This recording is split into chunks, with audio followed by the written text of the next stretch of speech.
নমস্কার। রেশন কার্ডের বিভিন্ন ফর্মে যেমন ৪ number, ৫ number, ৬ number, ৮ number, ১৪ number এরকম ফর্মে আবেদন করার যে প্রসেস আগে ছিল, মানে যে পোর্টাল থেকে করতেন সেই পোর্টাল কিন্তু এখন সম্পূর্ণরূপে চেঞ্জ হয়ে গেছে। অনেক দর্শক বন্ধু বলছেন পোর্টালের লিঙ্কটা কোথায়? দেখুন, এই পোর্টালের আলাদা করে কিন্তু কোনো রকম লিঙ্ক নেই। যেখান থেকে আপনারা ওই ৪ নাম্বার, ৩ নাম্বার এই অপশনগুলো বা এই ফর্মের অপশনগুলো পাওয়ার জন্য যে অপশনে আপনারা ক্লিক করতেন সেখান থেকেই আপনারা পেতে পারবেন।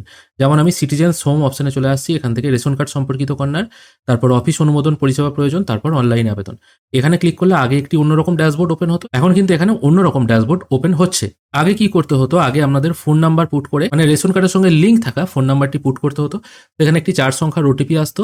তারপর সেই ওটিপি পুট করার পর ওটিপি যদি ভেরিফাই হতো তাহলে আপনারা বিভিন্ন ফর্মের অ্যাক্সেস পেতেন। এখানে কিন্তু অন্যরকম, এখানে আপনাকে আধার নাম্বার দিয়ে লগ ইন করতে হবে।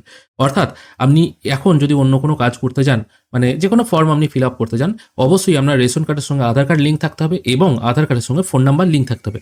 না হলে কিন্তু আপনি এই জিনিসটি অ্যাক্সেস করতে পারবেন না। এই পোর্টাল পরিবর্তন হয়ে গেছে গত ১৯শে মার্চ থেকে, আজকে ২১শে মার্চ, এবং ১৯শে মার্চ যেদিন পোর্টাল পরিবর্তন হয়েছে সেদিন থেকেই কিন্তু আমি আপনাদের আপডেট দিতে শুরু করেছি। আজকে ২১শে মার্চ আমি যে ভিডিওটা করছি, এবং একদিন আগের ভিডিও এটা দেখুন, এটা ১৯শে মার্চ আমি পাবলিশ করেছিলাম রাতের দিকে। তখন আমি পাবলিশ করেছিলাম যে আরকেএসওয়াই 2 বা জেনারেল কার্ড থেকে আরকেএসওয়াই 1 কার্ড কি করে করবেন, মানে ৮ নম্বর ফর্ম ফিল আপের ভিডিওটা আমি সেই দিনই করেছিলাম ১৯ তারিখে। পরের দিন আমি মানে ২০ তারিখে ৪ নম্বর ফর্ম ফিল আপের পদ্ধতি দেখিয়েছি, এবং আজকে আমি ১৪ নম্বর ফর্ম ফিল আপের পদ্ধতিটা দেখিয়েছি। তাছাড়া কি করে স্ট্যাটাস দেখতে হয়, কোন কার্ডের ক্যাটাগরি থেকে কোন কার্ডের ক্যাটাগরিতে যাওয়া যায়, এই জিনিসগুলো কিন্তু অলরেডি আমি আলোচনা করে ফেলেছি। নতুন পোর্টালে এছাড়া আর কি কি ফেসিলিটি আছে সেটা এবার দেখে নেওয়া যাক। আমি আপাতত এখানে আমার আধার নাম্বার পুট করে এই অপশনটায় টিকমার্ক দিয়ে সেন্ড ওটিপি করছি। আমার ফোনে ওটিপি এসে গেছে, আমি ওটিপিটি এখানে পুট করে সাবমিট ওটিপি করছি। সাবমিট ওটিপি করার পর এখনো কিন্তু আপনি অ্যাক্সেস পাচ্ছেন না বিভিন্ন ফর্মের। এখানে শুধুমাত্র আপনি দেখতে পাবেন আপনি যে আধার নাম্বারটি পুট করেছেন সেই আধার নাম্বারের সঙ্গে কোন রেশন কার্ডের নাম্বারটি লিঙ্ক আছে। যদি সঠিক থাকে তাহলে ইয়েস করে নেক্সট করবেন। এবার কিন্তু আপনি সমস্ত ফর্মের কাজ করতে পারবেন।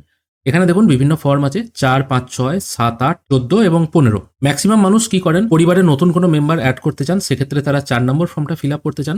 এখানে দেখুন কি বলা হয়েছে, পরিবারে কিছু সদস্যের রেশন কার্ড আছে, বাকিদের হয়নি। যেমন ধরুন আপনার পরিবারে নতুন কোনো শিশু সন্তানের জন্ম হয়েছে, তার আপনি রেশন কার্ড করবেন, সেক্ষেত্রে হতে পারে। অথবা আপনার বাড়িতে হয়তো নতুন কোনো মেম্বার অ্যাড হচ্ছে, তার আগে হয়তো কোনোদিন রেশন কার্ড থাকেনি, তার জন্য এই ৪ নম্বর ফর্মটা ফিল আপ করতে হয়। সেই জন্য গতকালকে আমি একটি ভিডিও ছেড়েছি, এইটা হচ্ছে ভিডিওর থাম্বনেল, অবশ্যই এটা একবার দেখে নেবেন। ৫ নম্বর ফর্ম হচ্ছে রেশন কার্ডের নাম, ঠিকানা, রেশন দোকান ইত্যাদি পরিবর্তন করতে। ৫, ৬ এটাকে একসঙ্গে মার্চ করে দেওয়া হয়েছে। আগে ৫ নাম্বার ছিল রেকটিফাই করার জন্য রেশন কার্ডের, যদিও সেটা আপনার আধার কার্ডের মাধ্যমে হয়ে যাবে, ইনস্ট্যান্ট হয়ে যাবে। সেটার জন্য আর ৫ নম্বর ফর্ম ফিল আপ করে সময় নষ্ট করা বা ওয়েট করার দরকার নেই। এখান থেকে রেকটিফাই আপডেট অপশন পেয়ে যাবেন। আধার ওটিপির মাধ্যমে কিন্তু এটা ইনস্ট্যান্ট হয়ে যায়। এই রিলেটেড ভিডিও কিন্তু আমার আছে। আর ৬ নম্বর ফর্ম ছিল এফপিএস চেঞ্জ করা। এখন কিন্তু ৫, ৬ দুটোকে একসাথে মার্চ করে দেওয়া হয়েছে, দুটোই সংশোধন। মানে রেশন ডিলার চেঞ্জ করার জন্য আপনারা চেঞ্জ ইওর এফপিএস এই অপশনটা ব্যবহার করতে পারেন, ওই অপশনে যাওয়ার দরকার নেই। এখানে আপনাদের রেশন কার্ড নাম্বার পুট করে সার্চ করে টোটাল ফ্যামিলির যতগুলো মেম্বার আছে প্রত্যেকেরই কিন্তু রেশন ডিলার এখান থেকে আপনারা চেঞ্জ করতে পারেন এই আধারের মাধ্যমে স্বসেবা এই অপশন থেকে। তার মানে দেখা যাচ্ছে নতুন যে সিস্টেম চালু হয়েছে সেখানে ৫ আর ৬ নম্বর অপশনটা মোটামুটি সেরকম কোনো কাজের নয়। তারপর আছে ৭ নম্বর অপশন, রেশন কার্ড সমর্পণ করতে। এটাও আপনারা আধারের মাধ্যমে স্বসেবা অপশন থেকে পেয়ে যাবেন রেশন কার্ড সমর্পণ। এবার হ্যাঁ, এই জিনিসটা তখন কাজে লাগবে না যদি কোনো ব্যক্তির আধার কার্ডের সঙ্গে ফোন নাম্বার লিঙ্ক না থাকে, সেক্ষেত্রে কিন্তু এই অপশনটা দিয়ে কাজ করলে হবে না। তখন আপনাকে এই ম্যানুয়ালি ৭ নম্বর ফর্ম ফিল আপ করতে হবে। তারপর চলে আসছে ৮ নম্বর ফর্ম। ৮ নম্বর ফর্মে আপনারা কোন ক্যাটাগরি থেকে কোন ক্যাটাগরিতে যেতে পারবেন সেটার যেমন আমি ফর্ম ফিল আপ করেছি, মানে ফর্ম ফিল আপের প্রসেসটা দেখিয়েছি এই ভিডিওতে। আর কোন ক্যাটাগরি থেকে কোন ক্যাটাগরিতে যাওয়া যাবে এবং কোনটা থেকে কোনটায় আসা যাবে না সেটাও কিন্তু আমি আলাদা একটা ডেডিকেটেড ভিডিও বানিয়েছি, অবশ্যই সেই দুটো ভিডিও একবার দেখে নেবেন। তারপর আছে ১৪ নম্বর ফর্ম, মানে পরিবারের কোনো সদস্যকে বিবাহ বা অন্য কারণে অন্য কোনো পরিবারের সাথে যুক্ত করার জন্য ১৪ নম্বর ফর্ম। এই ভিডিও অলরেডি আজকে পাবলিশ হয়ে গেছে, আজকের ভিডিওটা এটা, অবশ্যই এটা একবার দেখে নেবেন, সেখানে পরিষ্কারভাবে আলোচনা করা আছে। আর একটা হচ্ছে ১৫ নম্বর ফর্ম, হচ্ছে বার্ধক্যের কারণে রেশন তোলার জন্য আর একজন মনোনীত ব্যক্তিকে নমিনেশন করার জন্য এখানে বলা হয়েছে। কিছুদিন আগে আমি একটা ভিডিও করেছিলাম যেখানে আগের ওয়েবসাইট থেকে কি করে এই ১৫ নম্বর ফর্মটা ফিল আপ করতে হয় সেটা বলেছিলাম, কিন্তু এখন এখানে মনে হয় সিস্টেমটা একটু চেঞ্জ হয়ে গেছে। আর আমার কাছে যদি এরকম কোনো মানুষ আসেন, যিনি এরকম ব্যক্তি আছেন যিনি রেশনটা নিজে তুলতে যেতে পারবেন না, অন্য কাউকে দিয়ে তোলাতে চান, সেক্ষেত্রে কিন্তু আমি কাজটা করতে পারবো। যদি এরকম কোনো ব্যক্তি না আসেন তাহলে আমি তো নিজে থেকে সেই কাজটা করতে পারি না। আর সম্পূর্ণটাই হবে আধার ওটিপির মাধ্যমে। এরকম কোনো ব্যক্তিকে আসতে হবে, তার আধার লিঙ্ক ফোন দিতে হবে আমাকে, তবেই কিন্তু আমি এই কাজটি করতে পারবো, না হলে কিন্তু এই কাজটি আমি এই মুহূর্তে করতে পারবো না। আর এখানে একটা জিনিস মিসিং আছে, আপনারাও নিশ্চয়ই দেখতে পাচ্ছেন, ৩ নম্বর ফর্ম, যেখানে বলা হয়েছিল একটি সম্পূর্ণ ফ্যামিলিকে রেশন কার্ড প্রদান করার জন্য। এই ৪ নম্বর ফর্মটা কি, আপনার পরিবারের ধরুন 4 জন মেম্বার আছে, একজন মেম্বার অ্যাড হলো, 5 জন হলো, তখন এই 5 নম্বর ব্যক্তির রেশন কার্ড আপনি করতে পারবেন।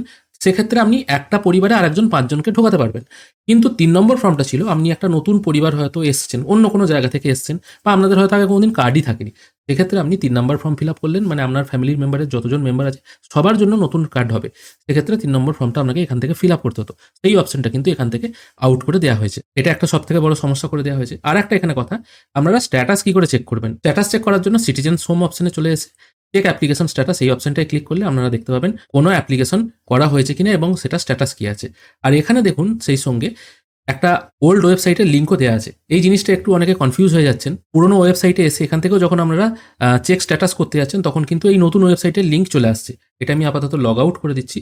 লগ আউট করে এখান থেকে আমি স্ট্যাটাস চেক করছি। এখানে দেখুন এরকম চলে আসছে। যারা এবার অফিসে করেছেন আবেদন, নতুন কার্ড বা 14 নম্বর ফর্ম, আর দুয়ারে সরকারে অ্যাপ্লিকেশনটি করেছেন, তাদের ক্ষেত্রে একটা তো চিরকুট দিয়ে দেওয়া হয়েছে। আর যারা অনলাইনের মাধ্যমে করেছেন তারাও যখন এখানে ফোন নাম্বার পুট করে চেক করে দেখছেন তখনও কিন্তু তাদের দেখাচ্ছে না, নো ডাটা ফাউন্ড দেখিয়ে দিচ্ছে। তাদের জন্য কিন্তু এখানে পুরোনো ওয়েবসাইটের লিঙ্কটা দেওয়া আছে। এখানে একটু ভালো করে খেয়াল করে দেখুন, click here to check old application status, এই অপশনটাই ক্লিক করলে আপনারা কিন্তু এই পুরোনো ওয়েবসাইটে যেতে পারবেন। এখান থেকে আপনাদের ফর্ম নাম্বার, যদি বারকোড থাকে বারকোডের নাম্বারটা এখানে পুট করবেন, আর যদি অনলাইনে করে থাকেন ফোন নাম্বার পুট করে ক্যাপচা পুট করে সার্চ করে দেখলে আপনারা কিন্তু স্ট্যাটাস দেখতে পারবেন। অনেকে মনে করছেন যে এই অপশনটা থেকে আমরা দেখবো কি করে, আমাদের তো বারকোড আছে, আমি নাম্বারটা কোথায় বসাবো? তাদের জন্য কিন্তু এই অপশনটা, অবশ্যই এই জিনিসগুলো একবার ভালো করে দেখে নেবেন। আশা করি আপনাদেরকে বোঝাতে পারলাম।